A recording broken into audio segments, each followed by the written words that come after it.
Sorry for the technical glitch this morning, folks. For those that didn't see it, Matt, you are made co-host, so you should be able to share screen and take it away whenever you're ready. If I'm in the background for technical support, if anyone needs help, they can just give me a quick chat. Otherwise, I'm going to be signed into the background. Okay, thanks a million, Todd.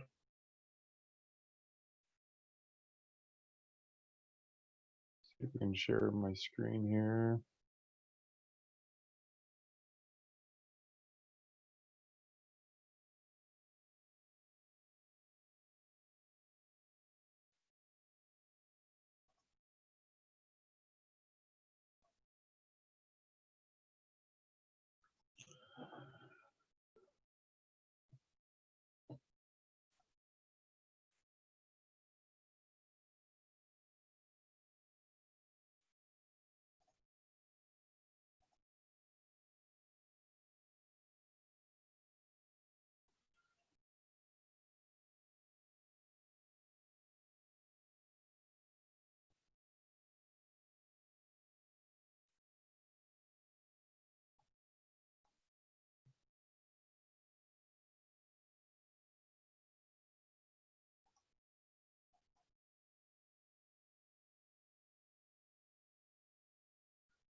Okay, hopefully everybody can see my screen here. Should be sharing the fee guide, hopefully. Okay, that's great. Thank you for the feedback there. Appreciate that. So maybe we'll just give it 1 or 2 more minutes so people can bounce in here. Everybody having a snowy day?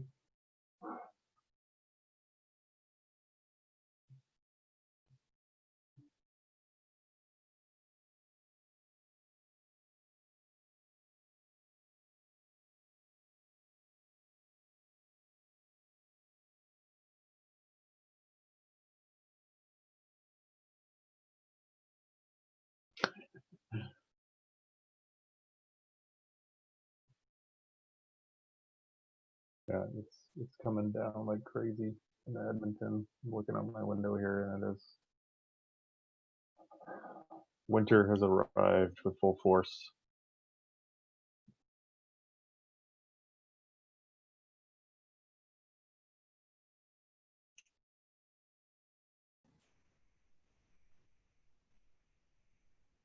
All right. Well, I think let's get started here.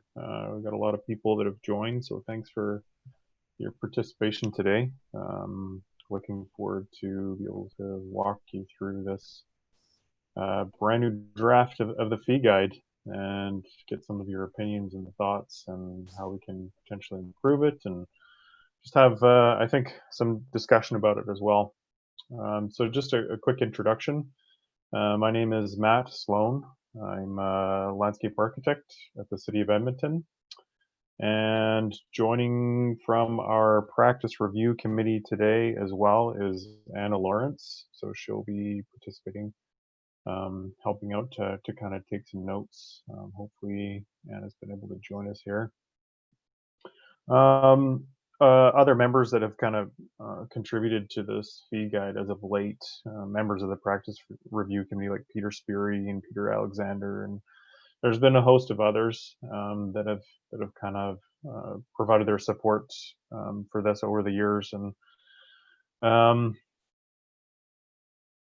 yeah, we do. we have lost a couple of volunteers. Thanks for bringing that up, Todd. So if anybody is interested, please do let us know. We would love some support to try to carry out some additional initiatives and continue to support the launching of this fee guide. So before we start diving into this thing, we're going to do a little bit of an icebreaker. And because it's Saturday morning, I want everybody to just close their eyes for a minute.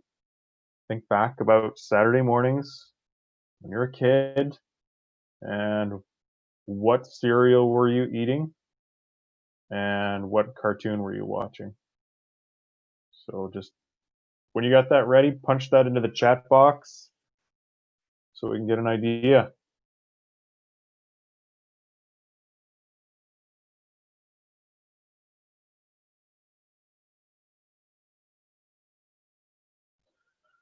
Saturday morning cartoons and Saturday morning cereal.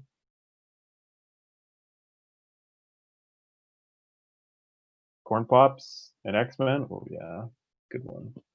Fruit Loops and Looney Tunes.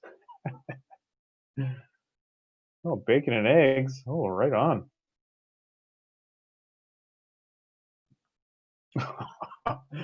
No name cereal, my favorite. Oh, harsh. Cocoa Puffs and Gummy Bear. Oh yeah, yeah, good one. Scooby Doo, Frosted Flakes, Astro Boy, Corn Flakes and Pokemon. Nice. Doctor Dress Up. Maybe Mr. Dress Up. And Pop Tarts. Oh, ew. Oh, I can't handle Pop Tarts. I will tell you that for me, it was always Pro Stars. If anybody remembers Pro Stars, and my sister, she's about 10 years older than me, and I would have to go into her bedroom. You know, I'm like 6 or 7 years old, and she's 17 at the time, so sleeping in was a big thing for her. She'd usually sleep into like noon or 1 o'clock, but she always wanted to watch the Ed Grimley show.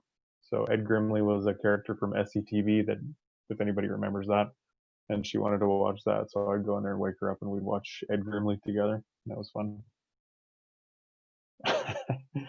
Okay, thanks for sharing all that good info. I got lots of dirt on you guys.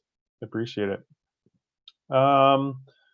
So let's dive into this thing. Hopefully, you've all had a chance to download the latest draft of the fee guide, and you can kind of walk along with us, so you can get an idea of exactly kind of what we're talking about. And hopefully, you can see it up on my screen. I'm just seeing Todd Reed as what's being presented on the screen right now. So hopefully, everybody else can see sort of the full version of the fee guide. Maybe shoot me a note back about that if you are looking at the full version of the fee guide. Okay, great, thank you. So as I mentioned before, there's been a lot of people that have contributed to this fee guide. Thank you, Todd, over the years.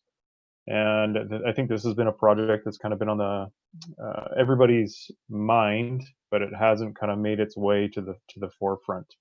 A couple of years ago, I think 2017, Todd was gracious enough to kind of pepper the membership with a bunch of questions to be able to get a better understanding of some of the details that needed to round out the fee guide. So that you'll notice that some of the information is from 2017, 2018. So that was really, really helpful to, I think, kind of spur this thing along. As well, I think there's just been some further interest as of late to kind of move it along, maybe from the public side, myself included. Maybe for selfish purposes, I've really tried to harass Todd and others about this to try to get it done, or at least prepare this latest draft. So the fee guide is, and for those of you that might be practicing across the country, you'll notice that fee guides are in most, if not all, other provinces and territories. They're a great kind of public-facing document that helps to do a little bit of education and advocacy, and also to help many of our fellow colleagues being able to develop appropriate fees for projects, provide a little bit of project definition, creates sort of our own language and vernacular. It's really beneficial. So I think there's a lot of positive things that are going to come out of this fee guide, and have done so for other areas and other provinces within the country. So this particular draft of the fee guide, it has had a lot of influence and collected information from other fee guides. I should Definitely give a shout out to the BCSLA for their assistance and allowing us to really kind of jump off of their fee guide, and they were gracious enough to even provide us with some of the templates. So those of you that have been doing a little bit of work in BC, you might recognize our fee guide, the AALA fee guide, as being very similar to the BCSLA fee guide. There is a lot of overlap between the two. They look very similar. And I think, that was very purposeful. We wanted this to be an efficient exercise. We feel like the work that many individuals had put into the BCSLA fee guide, and I should say the OALA fee guide, it's really, really valuable work, and it's something that I think that we here in Alberta can leverage and have done so with this particular draft. So I consider ourselves really fortunate to be able to have those colleagues that have kind of have blazed the trail. So just getting back a little bit to where and how this has kind of come to fruition today. So we did have a bit of a draft put together in 2018, again from some of the material that Todd had been able to collect from membership. And then we also had a co-op student, Alex Ingram, I believe was his last name. He helped us over the summer, over just this last summer, to kind of push this just a little bit further, do the final edits, and prepare it. So a big thanks to him and to Todd for pushing it ahead. So if you're following along your fee guide, we're just going to flip to the next couple of pages. So this will be, the intent of this presentation is to help you to better understand how this fee guide will work as a tool, and also to just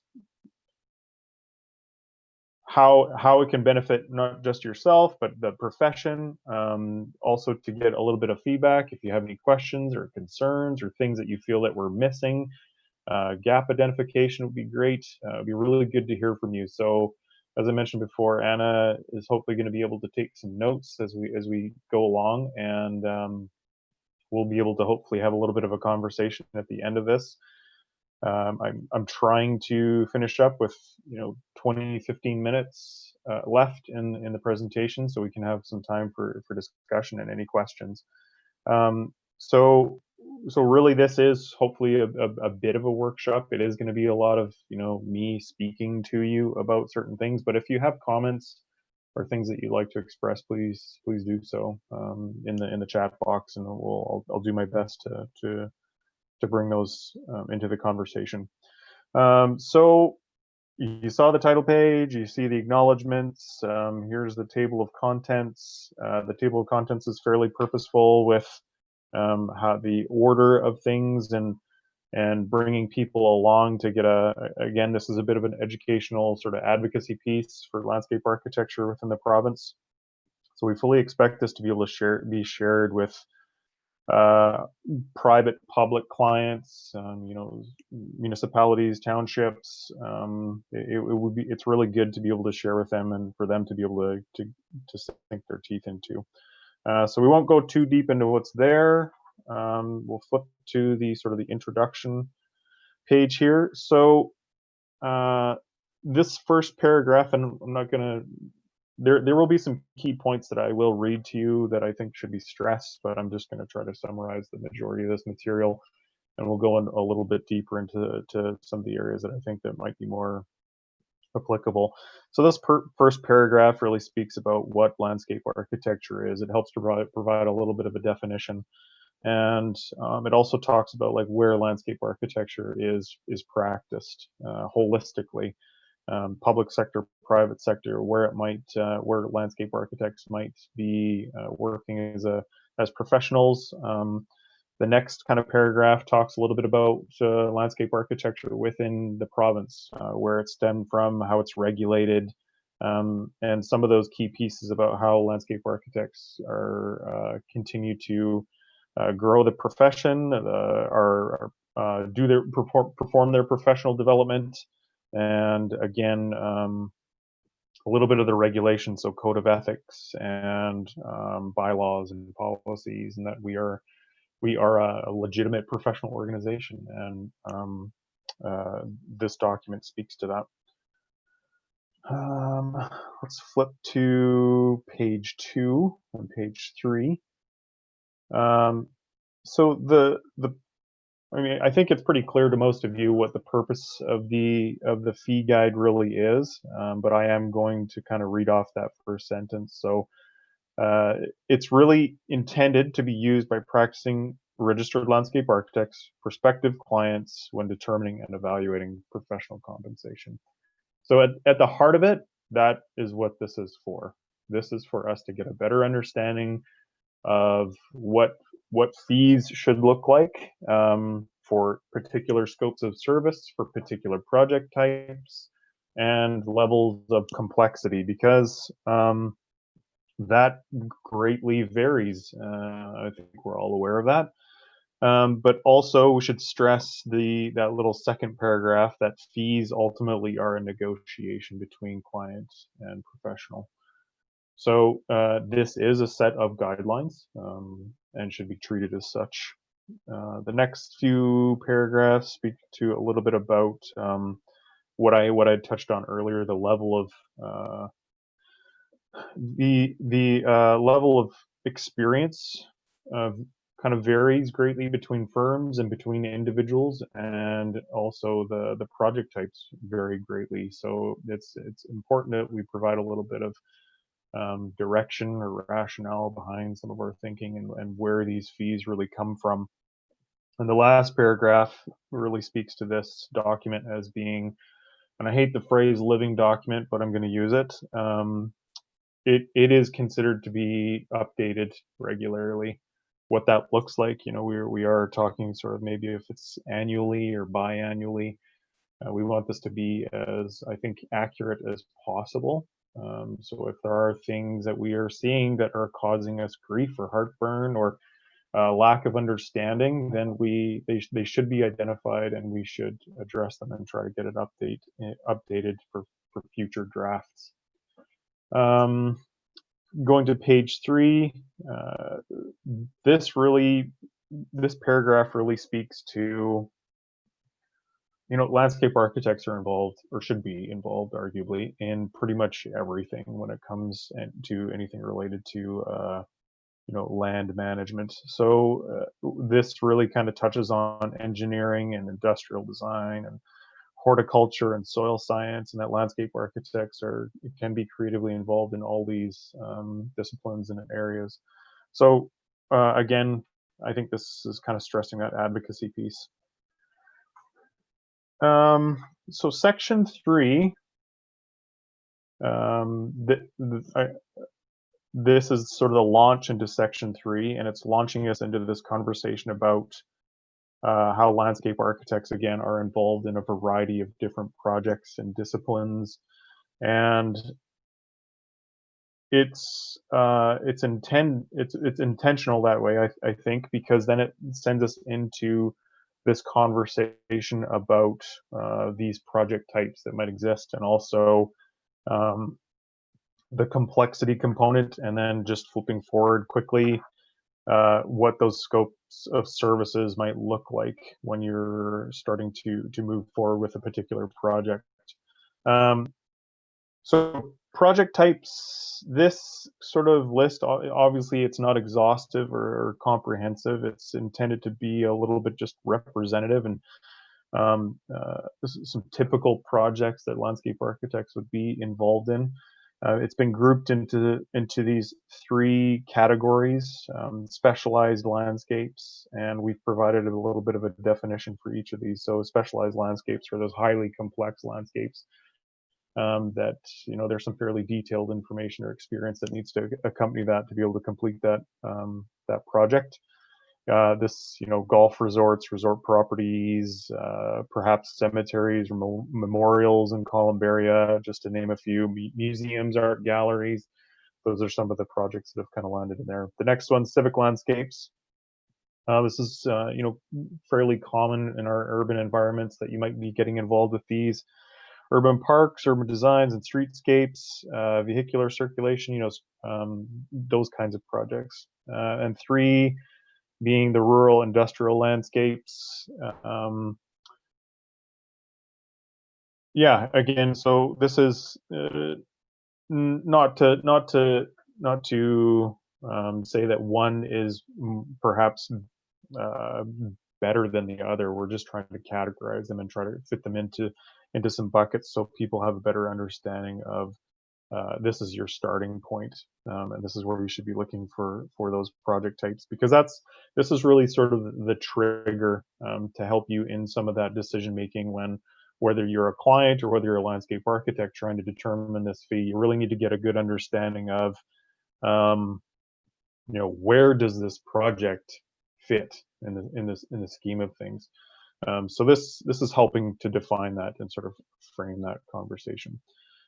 Flipping to the next page, page 5, talking about the level of complexity, and again, there is a great degree of difference with when it comes to complexity, and so we wanted to honor that.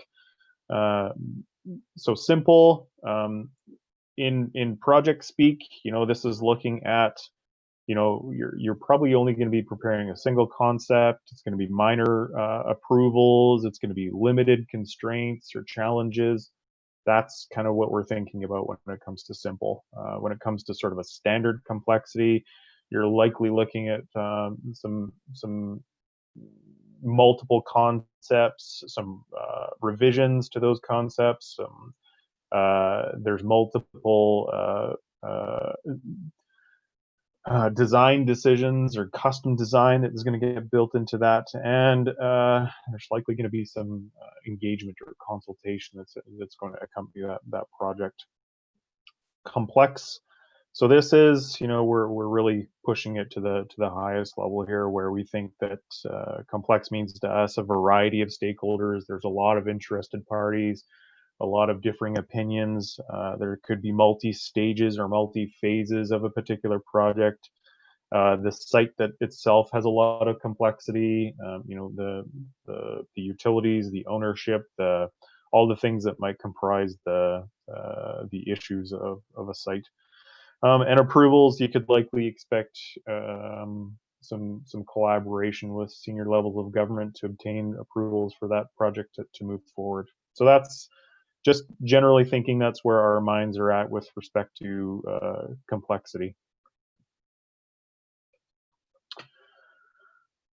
And then moving into page 6 and 7, this is describing the expected scopes of service that a landscape architect might provide to a client. And so these have been categorized into these four spaces. So the first being the general advisory. And so our thinking here is this is where you're just sort of an on-call or just a smaller type of review. It's fairly, it's general in nature. There's no specific project necessarily attached to it, but you're providing that probably that ongoing that service. When it comes to B, C, and D,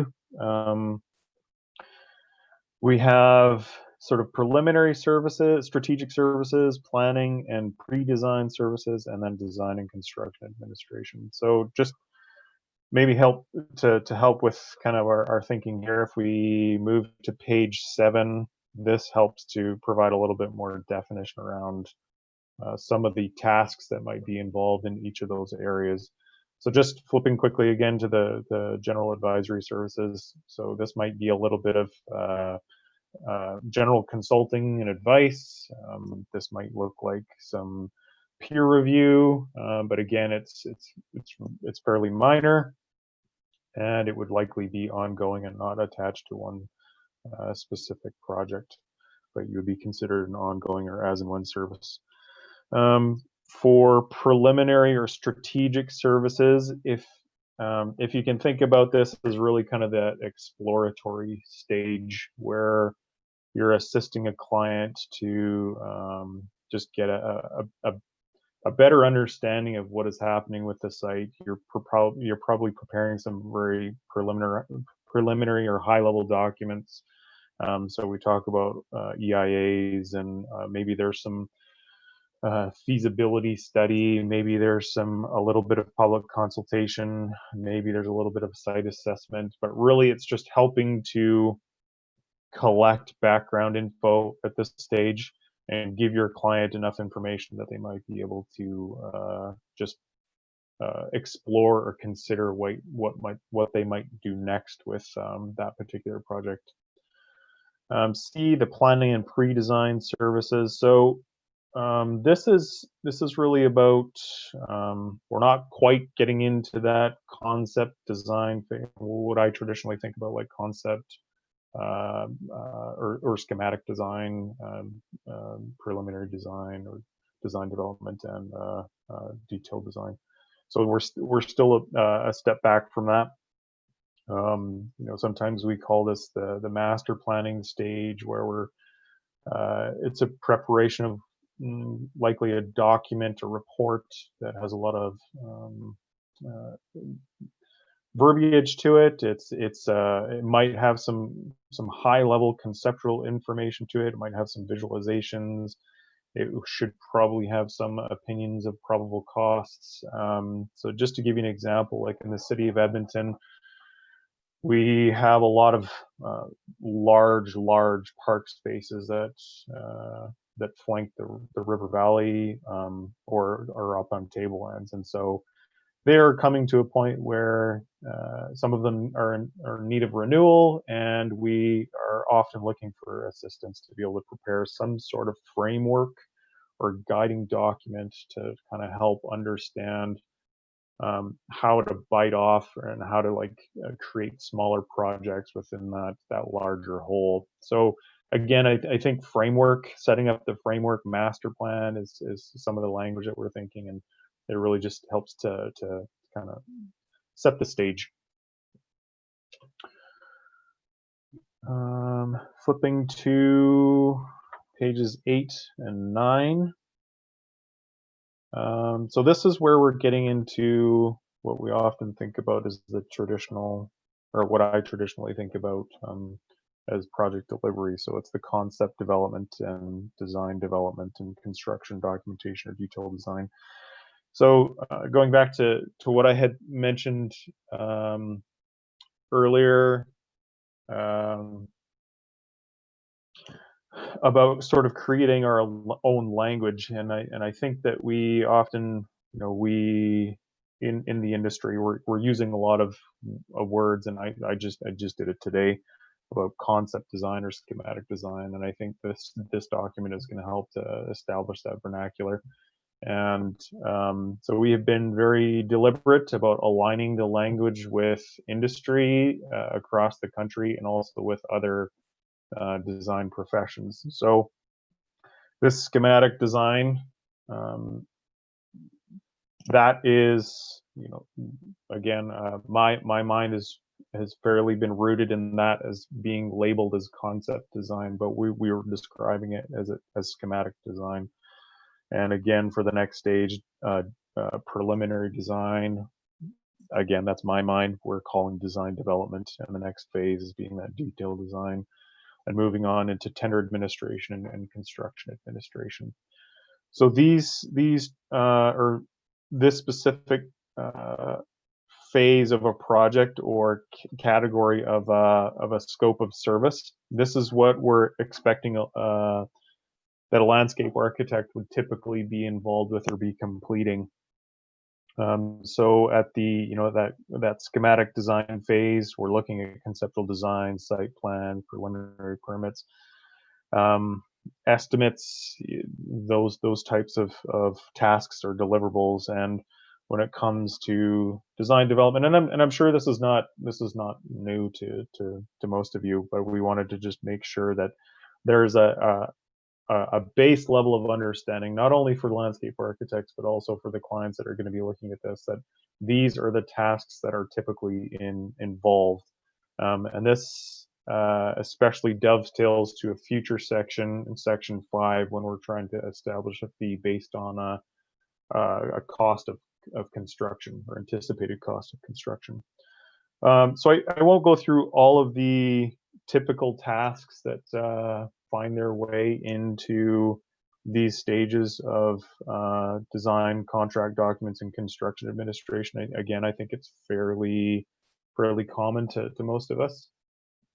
But I will stress that there are some of these like grayed out boxes in here that speak to additional services, and I'll speak to this a little bit later. I'll touch on it just briefly right now. Is that we need to ensure that when a fee is being prepared, or when a client is preparing an understanding what a fee might look like, there will be additional services that are outside of a landscape architect's regular scope. And some of those things might include, we're looking at in this group, the first grayed out box in the top right of page 8, phased construction documents, for instance. That would be considered not part of like a typical project, and there should be additional fees associated with having to go to that level of effort or to prepare those additional documents. So just if that's something that you want to think about, some of those additional services that we might not have captured, that's always helpful, and should be considered a part of this. I think that's all I wanted to cover on these pages. Again, we'll probably flip back to here when we start to do a little bit of exercise or work in section 5.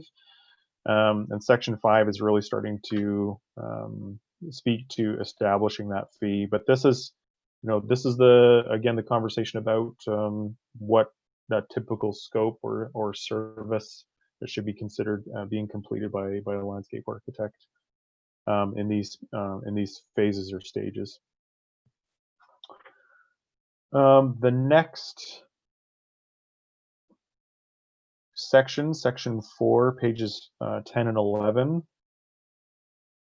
This is speaking to methods of procurement and retaining a landscape architect. So I'm not going to dive too deeply into this, but it does speak to a couple of different ways that landscape architects, might be hired. Oh, sorry, that's the 4.2. 4.1 is the roles that a landscape architect might take on when fulfilling an assignment from a client. So landscape architects are often considered that lead or that prime consultant. And as such, there's some specific responsibilities that come along with that, and I think our clients need to better understand that.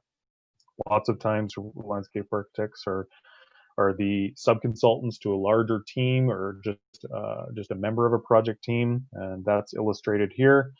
And there's also these joint venture opportunities that could also that exist out there, and it does happen on much larger scale projects. And but again, I won't go into the details of that. So 4.2, this is getting into the methods of procurement, and also 4.3 on the next pages, and page 12 and page 13.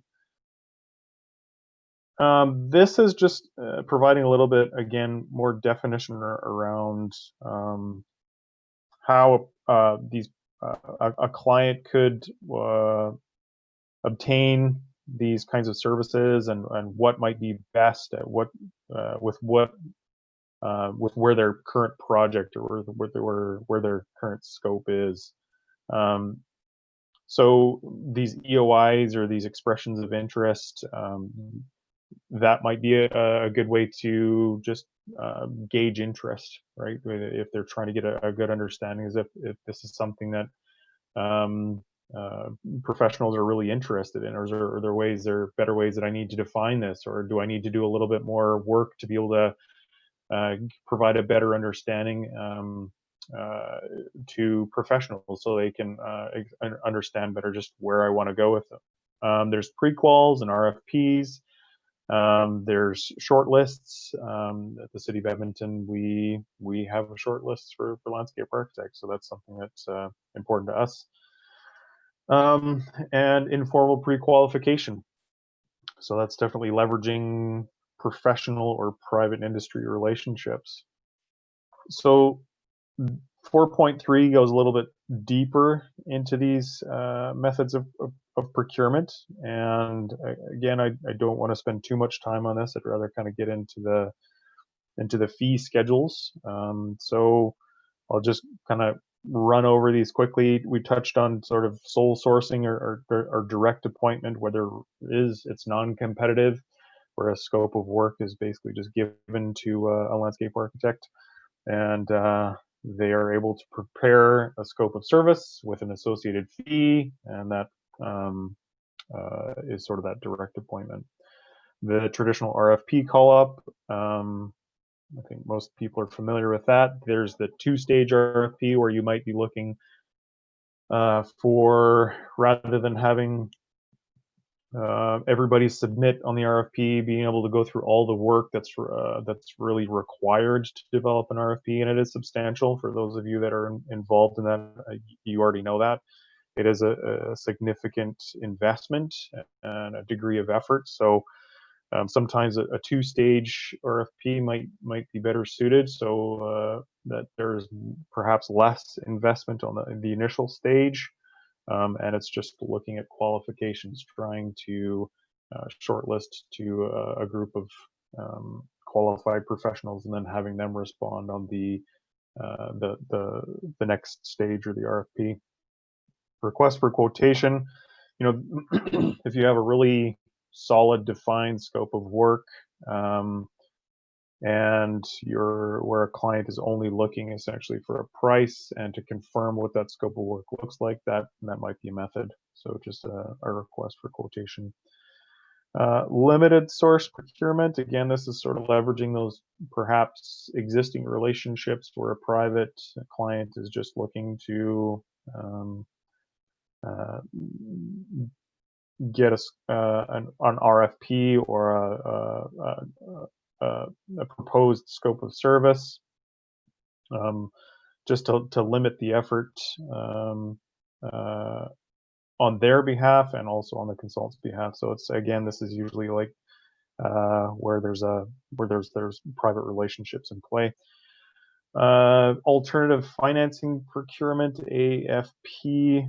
This is getting into the realm of P3s and those joint venture type scenarios, where a landscape architect might be participating on either side of the fence. Maybe you're a part of the design team, or maybe you're actually functioning on behalf of sort of the owner. That's where that planning and design compliance piece comes into play, where you're reviewing some of what the design professionals have prepared. You're sort of working on behalf of the owner to ensure quality and quality assurance.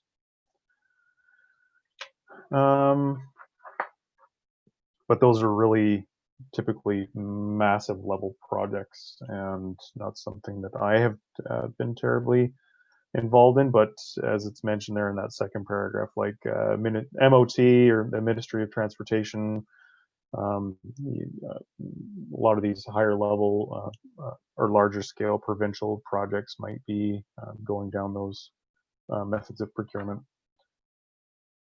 Okay, so let's get into section 5 here with 20 minutes left. So just this first couple of paragraphs again stress the idea that projects and scales of projects and complexity of projects and the experience of individuals, both firms and the individuals that work within those firms, like it varies greatly, and we need to respect that and honor that. And so fees associated with particular projects need to follow suit. And again, fees are ultimately a matter of negotiation between client and landscape architect. That is really, really important. So this table at the bottom of the page is starting to outline where and that if you're starting to create or prepare a fee, it's great to have an understanding of where the project is at, the scope of service that you would be providing, and sort of those end deliverables. You need to know those things, and also. And I kind of mentioned this before. At what stage you are at with in the life cycle of the project, and so this is really kind of getting into the consideration of developing a fee based on construction costs. So, but there are two other methods of determining a fee. If you're fairly confident in that whatever the scope of service that you're providing. That can be that lump sum piece, and just flipping to pages 16 and 17. These three common methods sort of landing in the middle of the page. The time basis rate, or just like an hourly rate, establishing a lump sum fee, or establishing a fee based on a percentage. So that percentage piece is connected to the cost of construction. And so that is a key piece of that information that needs to be there to be able to do that. So I'm going to just flip back to the previous page quickly. So if a project, or if you're providing general advisory services, the best way to charge for those kinds of things is usually on an hourly or on a lump sum basis. And the reason being is that usually there's a high level of known or unknown. And so it's important for fairness, both for the landscape architect and for the client, in that, if you have a really firm understanding of what the scope of service is, then I think you can provide that sort of moving to the next one, to the lump sum. But if there is a great deal of lack of understanding, then it's that as and when type scenario, then an hourly basis is really important. And for those preliminary strategic services, if we flip back to, I just want to touch on what those services would include. On page 7, so this is again that exploratory stage, and so the table is recommending that at that exploratory stage, it's really important that you can nail down that exact scope of work that might be proposed. If you, as the landscape architect, have a full understanding and can nail down sort of what that lump sum fee might look like, that could be applicable here. If there is a lack of understanding, then it's likely best to proceed with an hourly rate, and that's similar to sort of that to the next stage, to the planning and pre-design. That the recommendation is that if at that high level sort of master planning stage, that to go hourly, unless you have a really good understanding of what the scope is and likely have experience doing that before and can establish that lump sum fee. And then moving into the site design, documentation, construction administration, and there's the options there are to establish a fee based on the value of construction, or to do it according to time, and that just on an hourly basis. So flipping to 5.2, this gets a little bit deeper into that previous table, and where and when, and some of the things that should be defined in whichever method you're you're trying to utilize.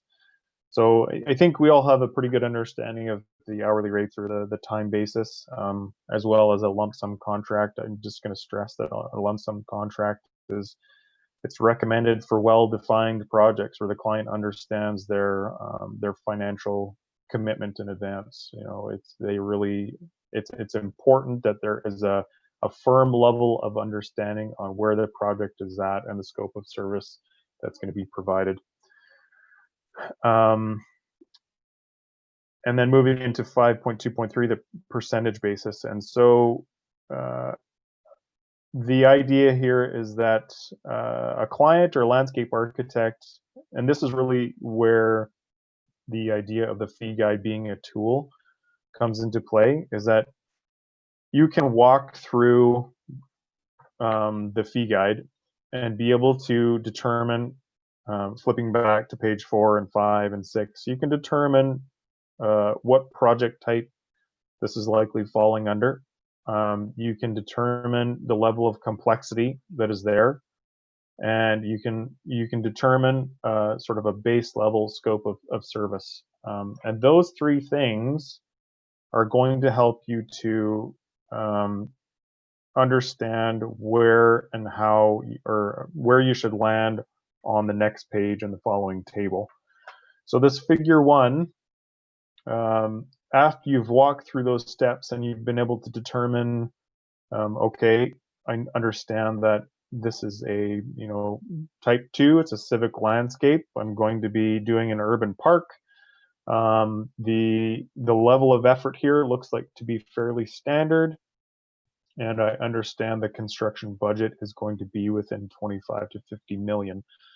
So that lands us at that 14.5%. So these percentages have been pulled from the information that I was mentioning at the beginning of the presentation that Todd was able to collect in 2017, 2018.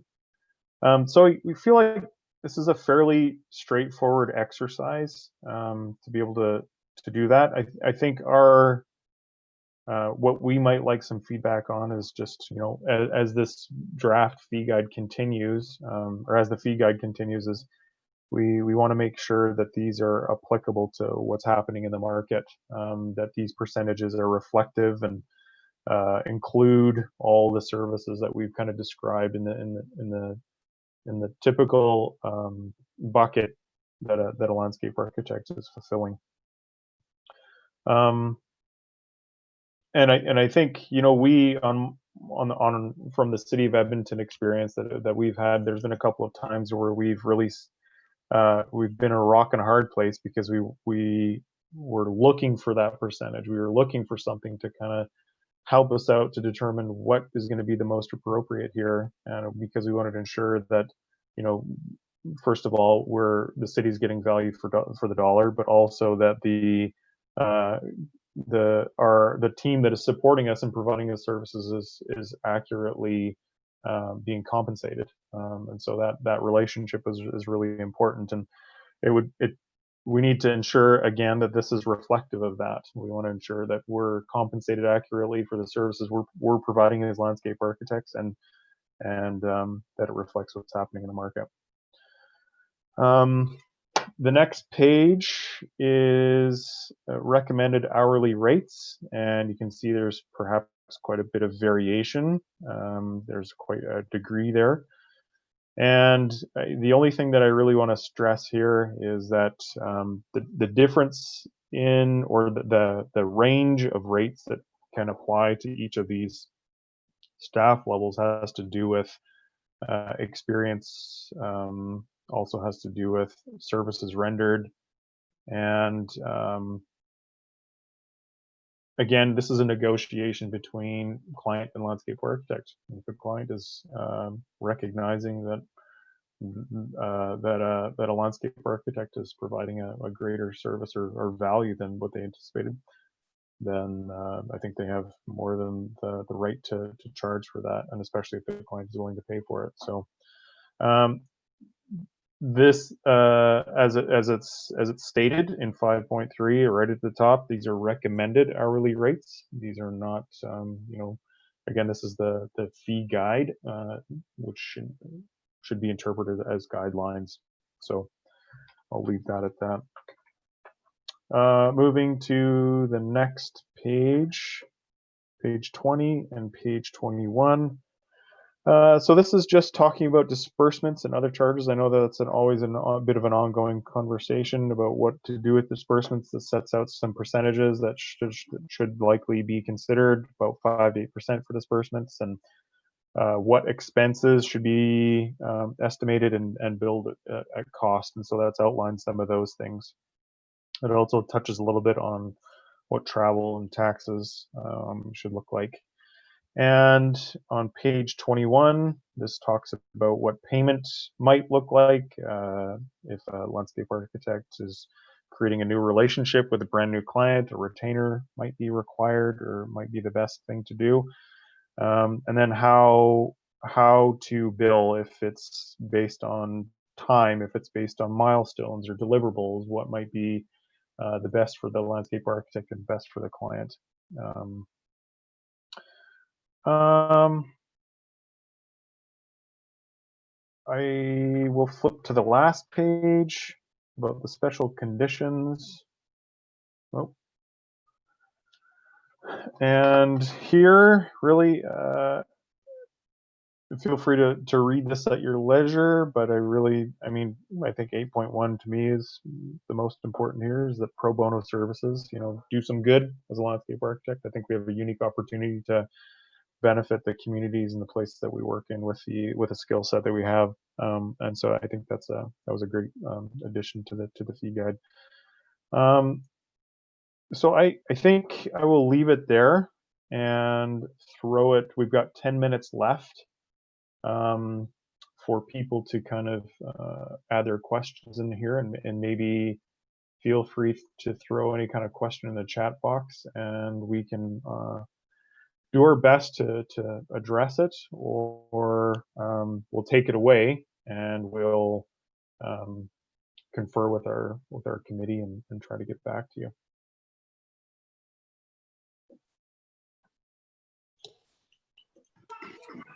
Matt, one question for you. I was just looking at the latest BCSLA fee guide, and I'm noticing on the order of about 4% for some projects in terms of variance in the recommended fee. Can you maybe speak to how we landed at such a large difference between the two jurisdictions?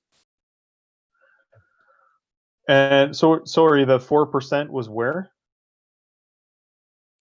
Just in the recommended percentage of construction. So that would have been, as an example, in the 3 to 5 million type of a project, or 300 to 500,000. And I think they were at somewhere in the neighborhood of 16% as compared to 12. And that was under sort of which type was it under? I think that was like a multi-family type project, so civic. Okay. Yeah, well, I again, like we're leaning on the information and the data that Todd was able to collect. If we're feeling that this isn't reflective of where market rates are at, or what is being or how we're being compensated for these particular projects, then we'll need to take a double look at it. And I mean, this is going to have to be updated, I think, fairly regularly, or and providing a bit of a survey to membership to just get a better understanding of what's going on out there is going to be helpful. Matt, can I say a couple words to that? For sure. I think one of the reasons our fees in Alberta are significantly lower than out in BC is the requirement from the municipalities we work for. Out in BC, the LC schedule is really important. That binds by law the landscape architects to go out on site, do inspections, and be present during selection of planting and grading and installation of furniture, drainage materials, etc. Whereas as we all know, working with municipalities, these are not the same requirements that we have here in Alberta.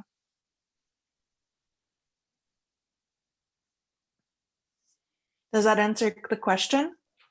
Yep. Yeah. No. And I was just curious as to what the thought process behind it was, and that makes good sense to me. Okay. Yeah, Okay, thanks for responding to that. No worries. I thought I might just jump in really quickly and just echo what Matt said, that any variance between us and BC is really reflective of the data we collected, and it definitely is on our radar that it needs another survey and better collection. I know we had some trouble getting data the first round, so hopefully having an actual document to update where people do see variance will provide an incentive for members to really dig in and get that survey back to us, because it's quite a long and difficult survey. So we're not dealing with a super great sample in the first round. So definitely some updates probably on the agenda. And Todd and Matt, maybe you guys could just take a quick in the chat there. Andrea Kennedy asked, what's the plan for soliciting feedback from the membership? I think that ties back to the previous question around the percentages. Are you going to provide us with an opportunity to comment? Yeah, good question, and thanks for letting me know about Andrew's question. And thank you, Andrew, for that. I think the intent right now is that this is labeled as a draft. Next steps is we'd really like to kind of get this in front of the board and have them provide a motion so we can actually get this published. I mean, it's been, I guess the difficulty with this is it's been sitting, I think, on a shelf for a number of years, and we'd really like to get it out in front of public. And this is it's considered a guideline, and I know that it definitely provides some pretty firm maybe direction and could be interpreted that way.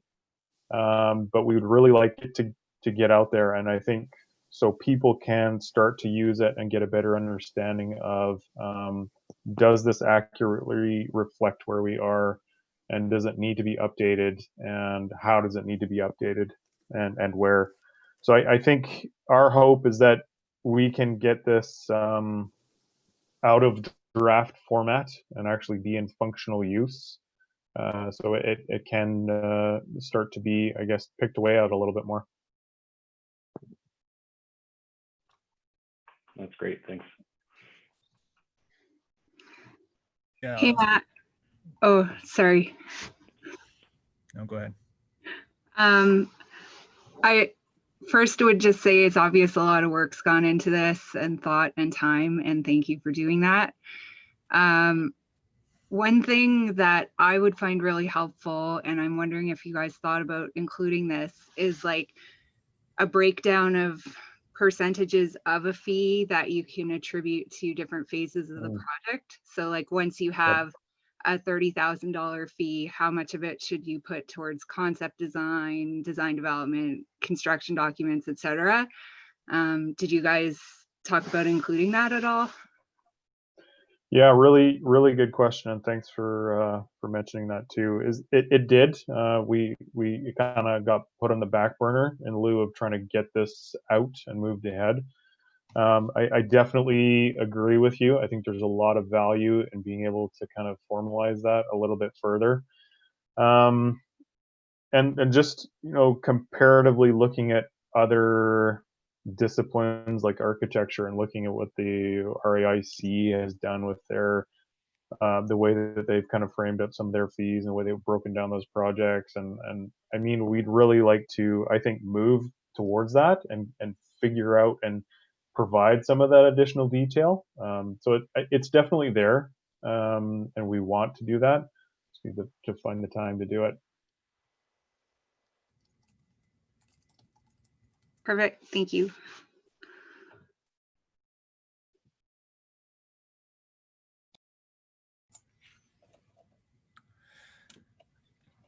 I was just gonna say too that the board has had a chance to look at this. We have provided feedback. And so the document that's here now is reflective of that. I think the big point here is we really want to get this out and start using it. I don't know what the best way to get feedback would be from everybody from the membership, aside from just, let's say we adopt this now and then we have V2 come out, in a year or 2 years when we start to get more feedback through that process, rather than kicking it out to membership for a month or 2 months for feedback, compiling that feedback, and then putting it out. There has been a lot of effort put into this, and it has been adopted from other documents. So I'm confident that it will meet our needs at present, and then we can always start to adjust it. So I would like to see a motion for adoption sooner than later. So thanks for that, Matt. I greatly appreciate that. Knowing that we have 1 minute left here, well, we have no minutes left here. There's some great questions in the chat box, and I'm sorry we're not going to be able to address those. But to those folks that are asking those really good questions, we'd love you to come and join our committee. That's my shameless plug. So appreciate everybody participating today, and thanks. Thanks, Matt. Thanks for taking us through this. Thanks, Matt. Absolutely. Thank you, Matt. Just a reminder, folks, the lunchtime sessions, so the LATs and associates have meetings if you want to jump into those. The LAT meeting will launch here in 1 minute now that you guys are done. Musical bingo is queuing up now, and then we're going to be jumping across. So thanks for your participation, and thanks, Matt, for your leadership. Good job, folks.